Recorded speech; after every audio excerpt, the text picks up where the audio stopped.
భారతదేశంలో అత్యంత గొప్ప గుహలలో అజంతా గుహలు ఒకటి. ఈ గుహల గురించి మనం తెలుసుకుందాం ఇప్పుడు. ఈ గుహలు బొంబాయికి ఈశాన్య దిశలో సహ్యాద్రి పర్వత శ్రేణిలో ఉన్నాయి. జలగాత్ స్టేషన్కు దక్షిణంగా 50 కిలోమీటర్ల దూరంలోనూ, ఎల్లోరాకి ఉత్తరంగా 60 కిలోమీటర్ల దూరంలోనే ఇవి ఉన్నాయి.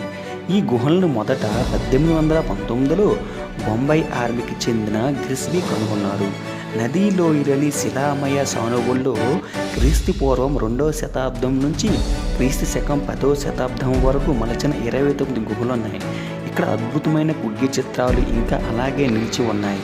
ఇక్కడ చిత్రాలలో బుద్ధుడి జీవితాన్ని చిత్రించడం జరిగింది.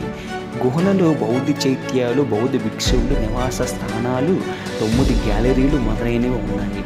గుమ్మాలు, కిటికీలు, స్తంభ పలకాల వంటి వాటి మీద అందమైన చిత్రికలు ఉన్నాయి. ఇక్కడ కుడ్గి చిత్రాలు బుద్ధుడి జీవితాన్ని, బోధనలను, అతని శిష్యులను, ప్రతినిధులను, జీవితంలోని సంఘటనలను, కథలను చిత్రిస్తున్నాయి.